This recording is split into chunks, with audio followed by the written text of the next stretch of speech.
namshukuru Mungu kwa sababu amenipa nafasi ya kuja mbele yako tena jioni ya leo au siku ya leo kusema na wewe. Ninacho kitu ambacho Mungu amenipa kwa ajili yako au kwa ajili yetu sote, ambacho tunatakiwa tujifunze kwa habari ya safari ya mbinguni pamoja na maisha yote kwa ujumla ambayo tunayaishi. Kwa hiyo hata kabla sijaendelea, basi nipende kumshukuru Mungu na kumwomba Mungu atufunike tunapokuwa tunajifunza wote kwa pamoja, mimi na wewe, basi uweze kupata kitu ambacho kitatusaidia. Niombe. Baba, katika jina la Yesu ninakushukuru kwa sababu umenipa neema na nafasi hii kwa ajili ya huyu ndugu ambaye ananisikiliza. Asante kwa sababu Jehova utanipa neno la kusema na watu wako, na neno hili litaenda kusema na watoto wako hao, na mtu huyu ambaye ananisikiliza Kristo utampa kujifunza kitu kipya na kusema naye kwa habari ya maisha haya katika jina la Yesu Kristo. Asante Jehova kwa sababu ila za kuzimu zitanyamaza, naye huyu mtu Roho Mtakatifu atamsaidia kuelewa. Mimi ni chombo tu ambaye umenitumia.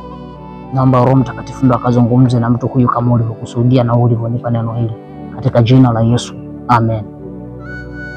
Basi leo kuna kitu ambacho Mungu ameruhusu tujifunze, ambacho ni kwa habari ya kwa nini siku hizi ni hatari, au sababu za dunia hii kuwa mbaya, au kwa nini dunia hii ni mbaya. Bwana Yesu atusaidie. Kichwa cha habari cha somo ambacho tunakwenda kujifunza ni asili ya ubaya wa dunia ya leo.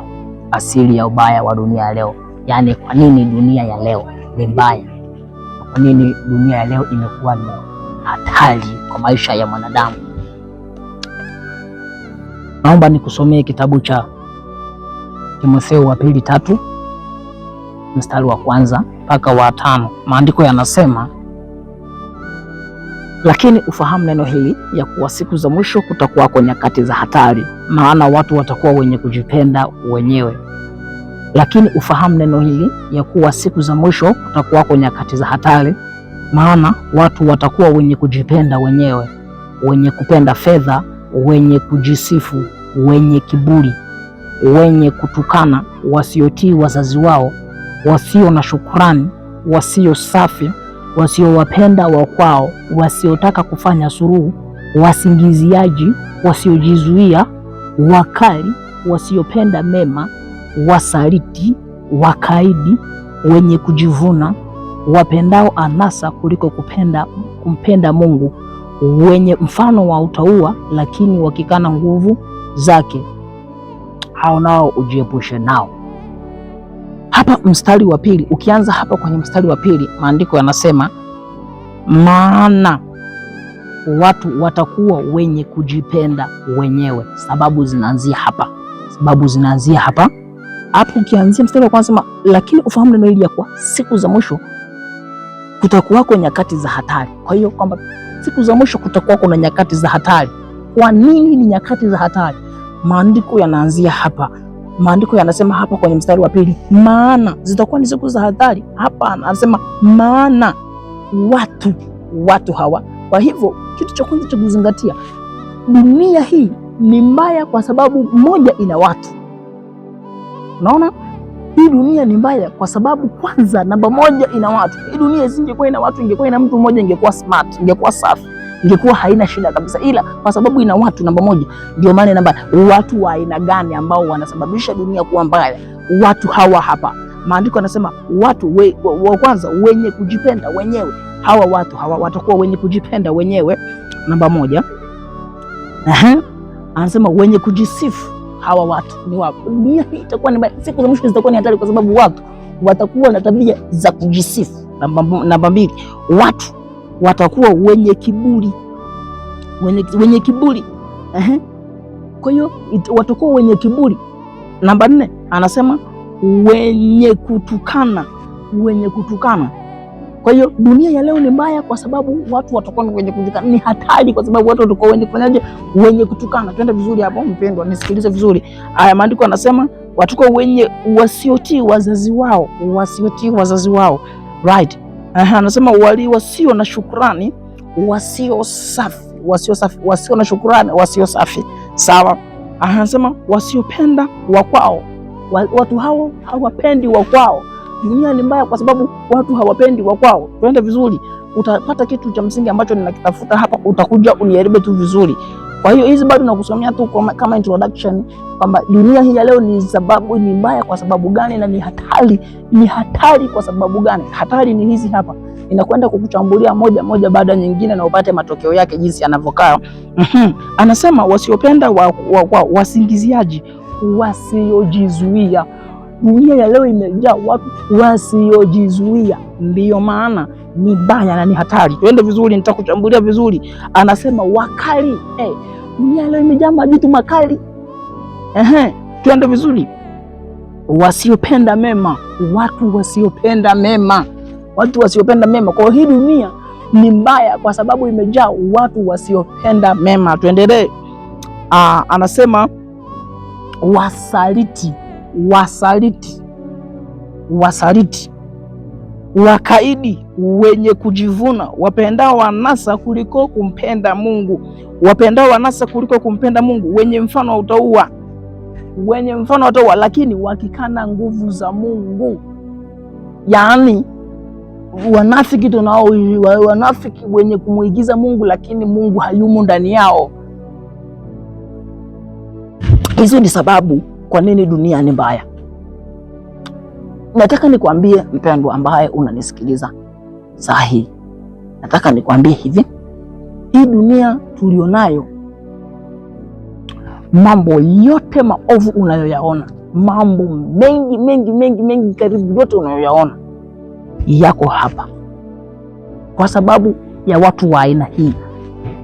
Watu wamekuwa wamejazwa na roho za ukaidi, usaliti, kujipenda wenyewe, wamependa anasa kuliko kumpenda Mungu, wapenda anasa, ni wakaidi, ni wasingiziaji, wauaji, wasaliti, wakaidi, mambo mengi kibao, takataka nyingi zimekuwa nyingi humo. Ndio maana dunia ya leo imekuwa ni mbaya. Maandiko yalijua kabisa kwamba dunia itakuwa mbaya sana kwa sababu ya watu wa aina hii.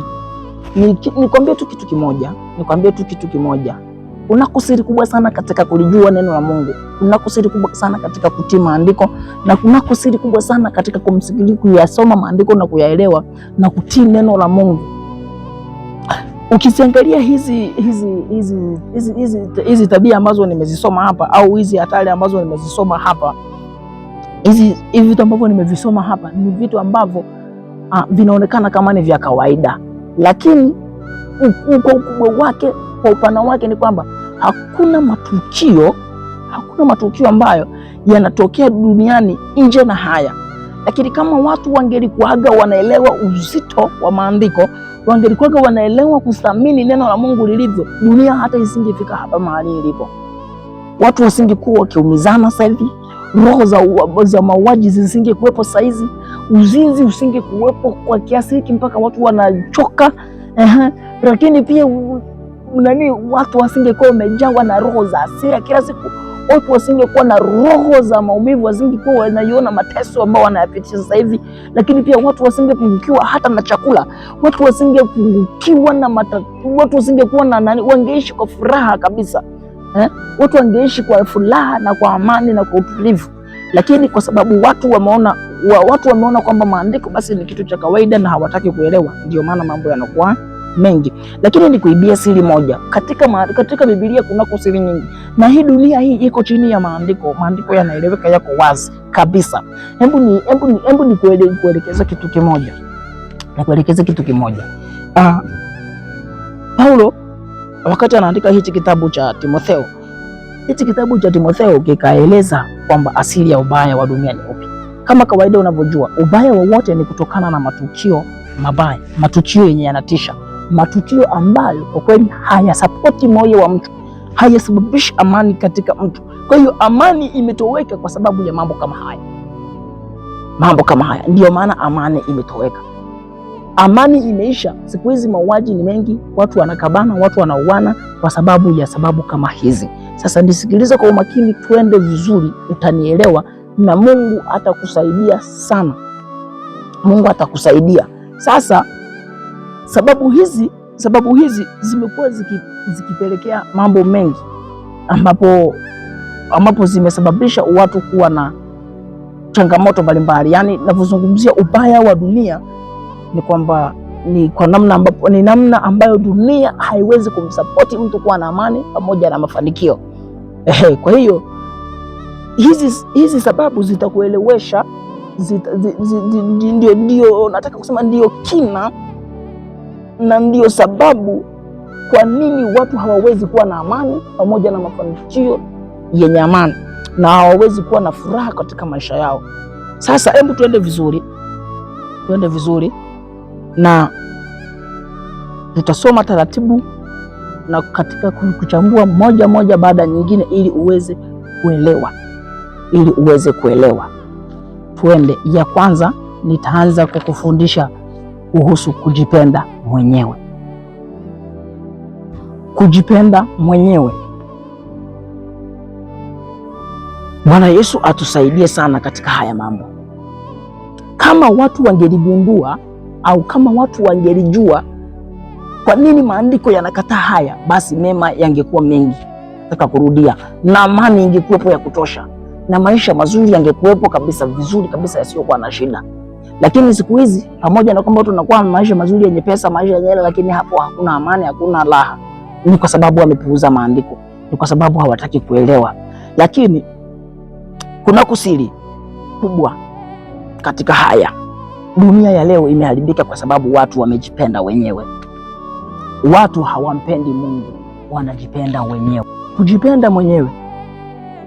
Hii kujipenda mwenyewe nimeandika ikiwa kama sababu ya ubaya wa dunia. Kujipenda mwenyewe kibiblia haikai sawa au hairuhusiwi. Maandiko yanatuhitaji kupenda majirani au rafiki zetu, ndugu na binadamu wote. Sio dhambi kujitunza maisha yako yakawa katika nafasi nzuri, uchumi mzuri. Ni vyema ukaweka akilini kwako kwamba jirani yako ni bora na ni muhimu kuliko wewe mwenyewe. Maagizo ya maandiko ni haya. Mathayo 22:39. Mathayo 22:39 anasema, na ya pili ni hii, mpende jirani yako kama nafsi yako. Nikufungulia haya maandiko. Mathayo 22:39. Mathayo 22:39, nikusomee vizuri upate kunielewa.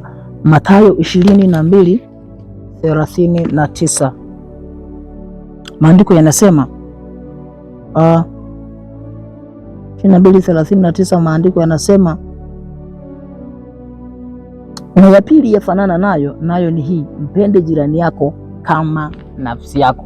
Hizi ni amri za Mungu. Unaona?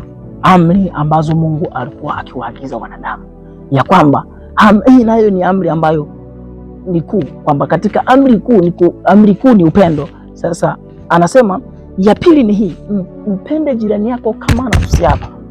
Sikiliza, kwa sababu watu wamekataa kupenda majirani, wamejiona nafsi zao ni nzuri, wameona utafutaji kwa ajili yao, pesa kwa ajili yao peke yao ndio kitu pekee.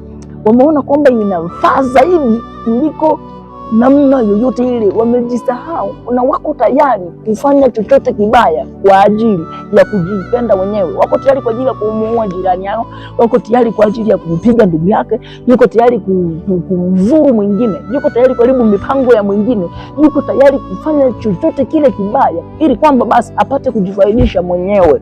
Nisikilize, hapo ndipo pana siri kubwa. Hapo ndipo pana siri ya ubaya wa hii dunia, kwamba katika kujipenda wewe utasababisha madhara mengi sana, utasababisha dhambi nyingi sana, utasababisha matatizo mengi sana. Ndio maana maandiko yamekataa. Ndio maana maandiko yakasema, please, mpende jirani yako kama nafsi yako. Vile ambavyo unaitreat nafsi yako, vile ambavyo usingetamani mwenzako akose, vile ambavyo usingetamani wewe ukose, basi najitamani hivyo hivyo na kwa jirani yako pia asikose. Vile ambavyo unaona kwamba mimi hapa ningetamani ningefanikiwa, basi na jirani yako afanikiwe hivyo hivyo. Usiwe tayari kuangamiza, usiwe tayari kuharibu, au usiwe tayari kuharibu kitu kingine, usiwe tayari kuharibu mtu mwingine kwa ajili yako mwenyewe.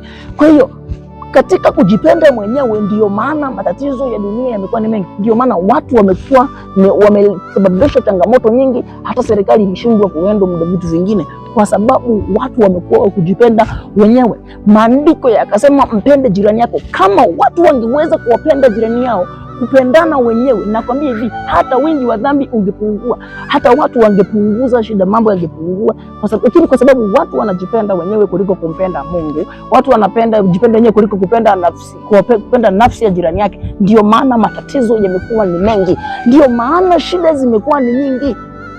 Please, kama unaweza kunielewa, nielewe kwamba unatakiwa kumpenda jirani yako, unatakiwa kumpenda ndugu yako kama nafsi yako, ili kwamba ili kwamba tupunguze matatizo ya dunia, tupunguze hizi vita, tupunguze haya magomvi, tupunguze haya matatizo ambayo yanaendelea kwenye hii dunia, tupunguze roho za ujambazi, tupunguze roho za wizi, tupunguze roho za masengenyo, tupunguze mambo mengi.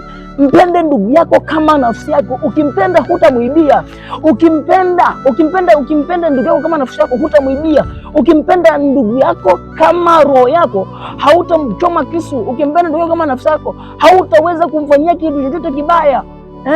Mimi nakwambiani ukweli, hutafanya kitu chochote kibaya. Please, tupendane. Mpende ndugu yako kama unavyopenda roho yako. Maandiko yana siri kubwa katika kumpenda ndugu yako, jirani yako kama roho yako, yana siri kubwa sana. Zingatia hapo kwamba ni vyema kumpenda ndugu yako kama roho yako, jirani yako, mtu yeyote, mpende yeyote, awe mzungu, awe Mwafrika, awe nani. Tupendane kama tunavyojipenda wenyewe. Vile ambavyo unajithamini, vile ambavyo unajijali, basi jipende hivyo hivyo. Achana na kuona kama mwenzako ni adui, achana na kuona mwenzako kama ni shetani. Ndio maana matatizo hayaishi, ndio maana kila siku shida tunasisikia, kila siku kila mtu amekufa, leo huyu ameondoka, leo huyu ameumia, leo huyu ameibiwa, leo huyu ameharibikiwa. Ni kwa sababu roho ya kujipenda inachukua kasi kuliko kawaida. Roho ya kujithamini inachukua nafasi kubwa kuliko kawaida. Maandiko yamekataa, na nikwambie tu ukweli kwamba ukiendelea kujipenda hivyo hivyo mwenyewe, hakuna thawabu utaipata kutoka kwa Mungu. Utaendelea kufoji hayo maisha, na mwisho wa siku utasababisha dhambi nyingi kwa upande wako, na mbingu unaweza ukaikosa kwa sababu umeendelea kujipenda mwenyewe. Siri ya kumpenda jirani yako pia ni kuilinda nafsi yako wewe kuwa mtakatifu. Ukiweza kumpenda ndugu yako kama nafsi yako, ni wewe mwenyewe kuwa mtakatifu kwanza. Ukimpenda jirani yako kwanza, hautaweza kumhesabia makosa, hautaweza kuhesabu, hutaweza kukaa na kinyongo moyoni, hautaweza kukaa na chuki, hautaweza kukaa na visasi, hautaweza kuwa na roho ya usasi. Lakini kwa sababu umejipenda mwenyewe, kidogo tu tayari una roho ya kisasi, utajaza roho za visasi, utajaza roho ya chuki, na pia utasababisha matatizo mengi. Na huko moyoni kwako huko Mungu hatakaa, kwa sababu nafsi yako imejawa na roho ya mimi peke yangu, mimi peke yangu. Mwisho wa siku utasababisha hata wewe kutokuwa mtakatifu, na mbingu unaweza ukaikosa kwa sababu ya umejipenda mwenyewe na umejaza machuki kwa sababu ya kuilinda nafsi yako. Sikiliza, mpende jirani yako kama unavyojipenda, na ndipo hata Mungu anaweza kukaa ndani yako.